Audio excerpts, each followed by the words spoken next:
toda mi vida crecí con un perfil muy específico de cómo era yo, ¿no? Todos decían que yo era de carácter fuerte, que era la líder. La verdad sí me gustaba la atención, me gustaba el control. Yo decidía quién podía jugar y quién no. Creo que en ese camino llegué a ser bastante cruel, inclusive fui bastante bully.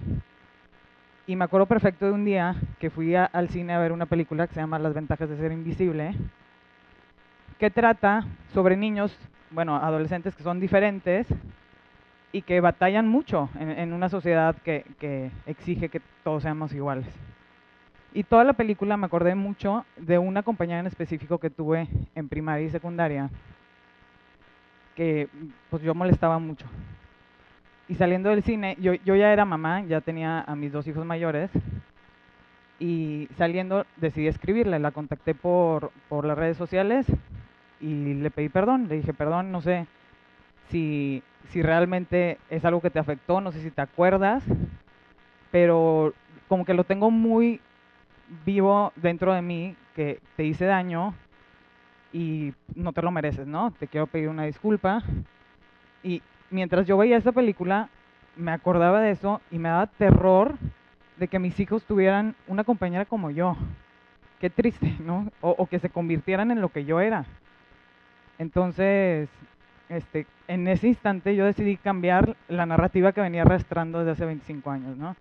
Yo no quería ser esa persona, no quería que me viera la gente así, no quería que mis hijos me vieran así, y así no era como yo quería tratar a las personas. Entonces en ese instante decidí cambiar mi narrativa, cambiar la persona que venía siendo.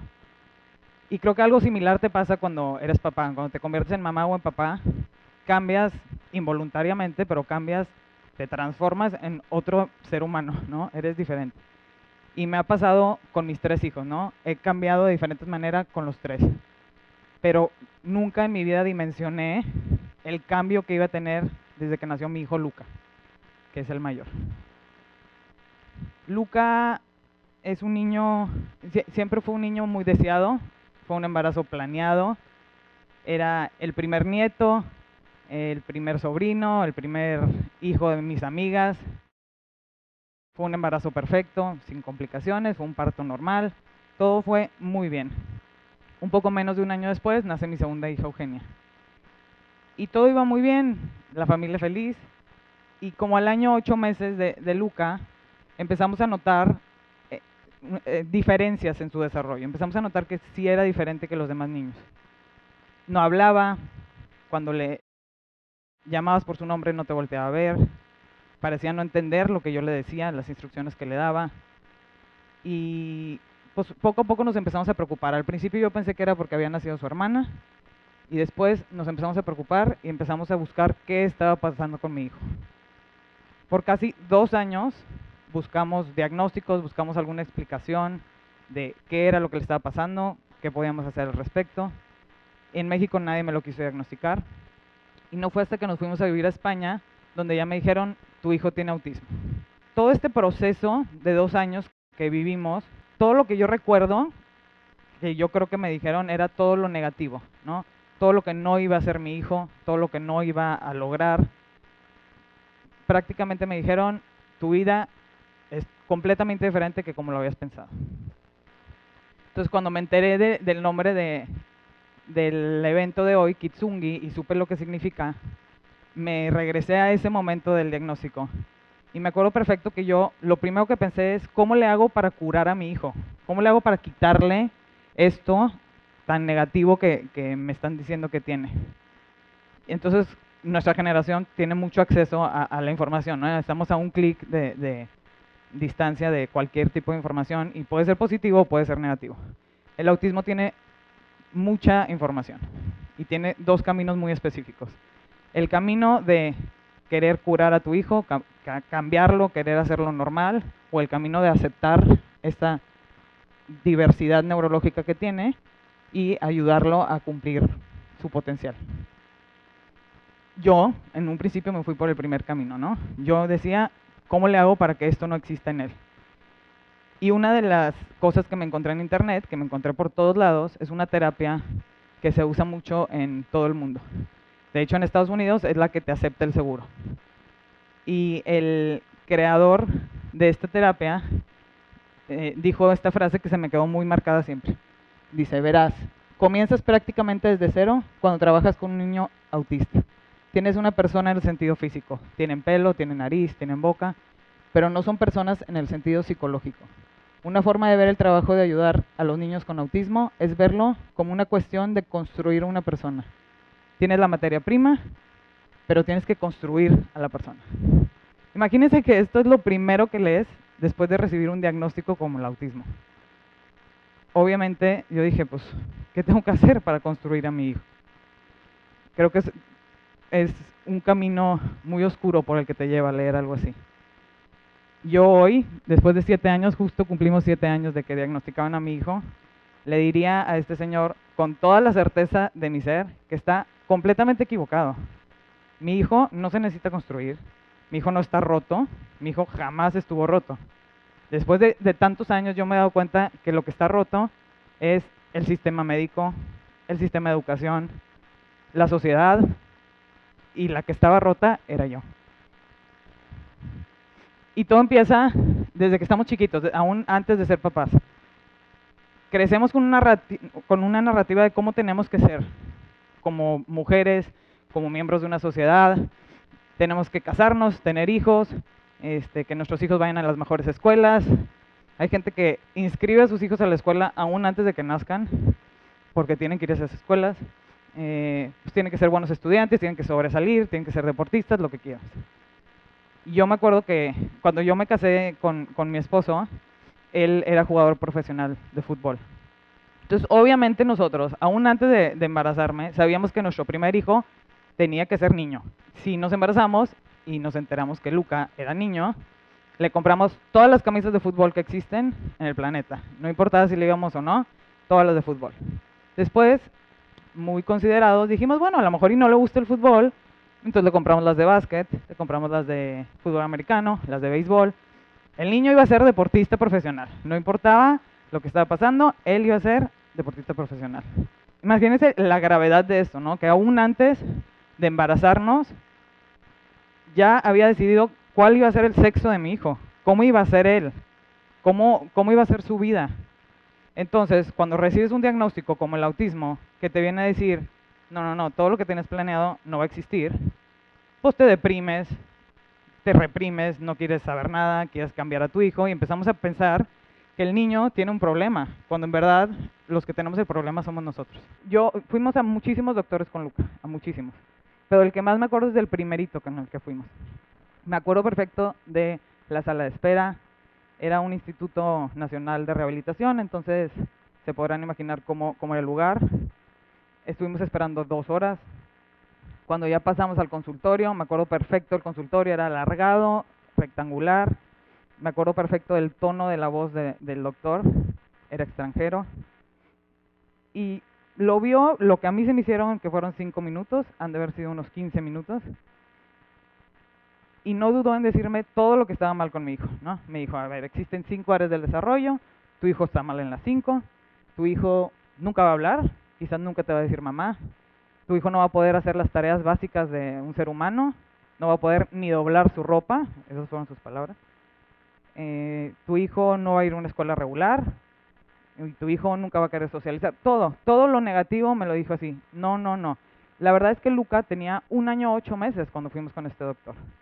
Y yo no había investigado nada, yo no tenía idea de que algo negativo estaría pasando con mi hijo. Entonces salí en shock. Yo ni me acuerdo si me despedí del doctor o no, agarré a mi hijo y me fui. No volteé atrás y jamás volví a ese lugar.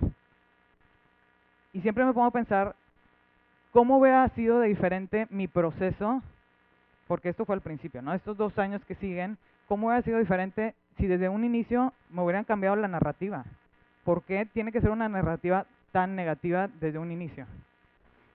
Y entonces, en vez de decirme, tu hijo nunca va a hablar, quizás no te diga mamá, puedes decir, tu hijo tiene un retraso en el lenguaje, no sabemos si va a poder hablar, pero existen diferentes tipos de comunicación alternativa que puedes usar para comunicarte con tu hijo. Eso es lo importante, comunicarte con tu hijo. Que me digan eso desde el principio. Mucha gente desperdicia muchos años de su vida con terapias que nunca van a hacer a su hijo hablar, porque no les dicen que lo importante es la comunicación. Tu hijo no va a poder doblar su propia ropa. Tu hijo va a batallar, las tareas básicas no va a ser tan fácil enseñarle, pero con mucha dedicación y mucha constancia lo puede lograr, porque sí lo pueden lograr. Tu hijo nunca va a poder ir a una escuela regular. Te pueden decir, quizás no todos los modelos educativos encajen con tu hijo, hay diferentes maneras, pueden tener adaptaciones curriculares, pueden ir con un acompañante, o existen escuelas especializadas y tampoco está mal, ¿no? Ese también es un tabú que forman al ser tan negativos. Tu hijo no va a querer socializar. Quizás tu hijo va a batallar para socializar, de hecho va a ser de los retos más grandes que va a tener, pero puedes ayudarlo y crearle ambientes para que aprenda a socializar. Creo que esa narrativa hubiera sido muy distinta para mí, para cualquier mamá o papá que reciben un diagnóstico así, porque ya en vez de buscar eliminar algo, buscas construir algo. En vez de estar sufriendo, vives lo que tienes enfrente. Yo creo que nosotros tenemos el control de la narrativa que queremos contar.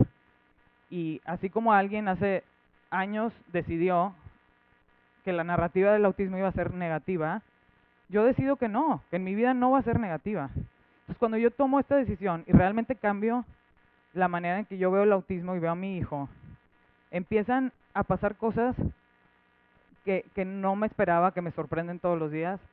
Al fin tuve esta conexión con mi hijo que debería de tener cualquier mamá con un hijo. Empezamos a mejorar todos, como familia estábamos en el mismo canal. Luca empezó a ir muy bien en la escuela, empezó a avanzar, empezó a hablar, todo iba muy bien. Nosotros estábamos disfrutando al hijo que teníamos enfrente. Vivíamos en ese momento en Querétaro y nos vamos a vivir a la Ciudad de México, y yo estaba segura que iba a encontrar la escuela de mi hijo, ¿no? En la Ciudad de México tienes que vivir y estudiar en la misma zona, porque si no es imposible. Entonces ya sabía la escuela específica a la que iban a ir mis hijos. Cuando hablo y les digo, hola, quiero ir a conocer su escuela, tengo un hijo autista que va con maestra sombra, me dicen con este tono, uy, no, señorita, aquí no aceptamos niños autistas, aceptamos niños síndrome Down, con parálisis cerebral y Asper, me dijo esa palabra, pero niños autistas no. Y además, aunque tú pagas la maestra sombra, también representa un costo para nosotros, porque se toma nuestro café y usa nuestro estacionamiento. Entonces yo me quedé en shock. Yo dije, no me está contestando eso esta señora, es broma.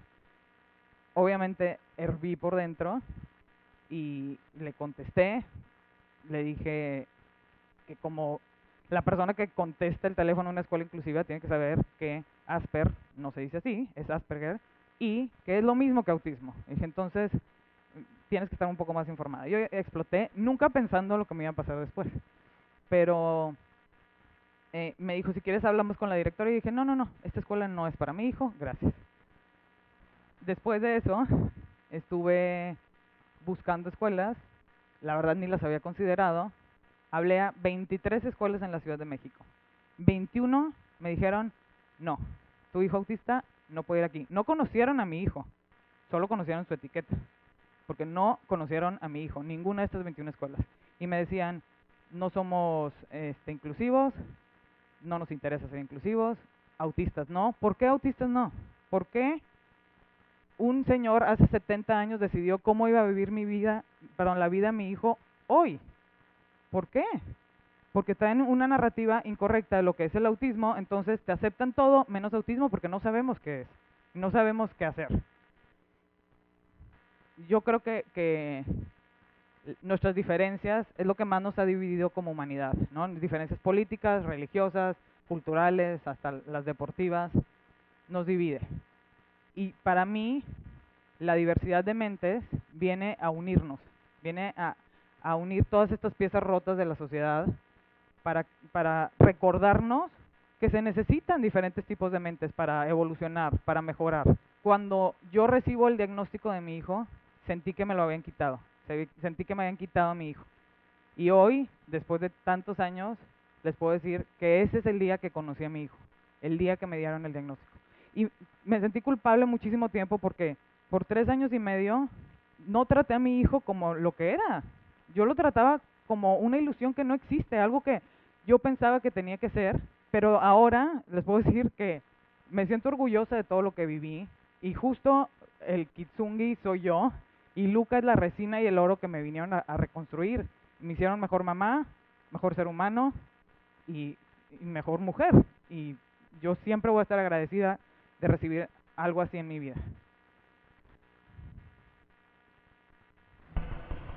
A mí me dijeron que Luca nunca iba a querer socializar.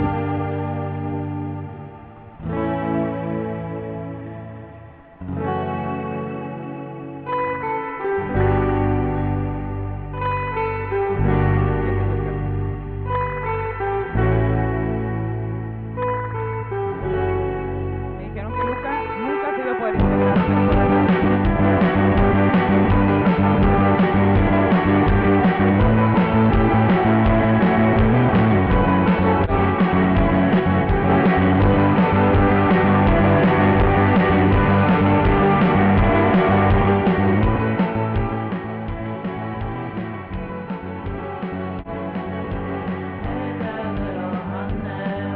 Dijeron que lo más seguro es que Luca nunca iba a hablar.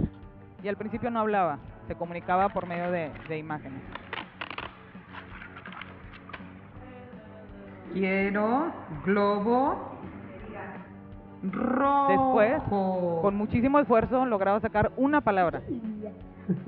¿Quieres ir al cine? Sí. Di Toy Story. Uy. ¿Quién te ama más que yo? Nadie. Después hasta empezó a cantar. Somos segundo de primaria. Empezó a hablar en público.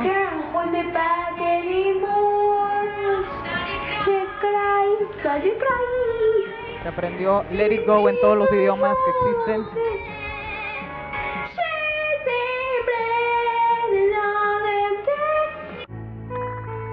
La manera en la que elegimos narrar nuestras vidas es en lo que se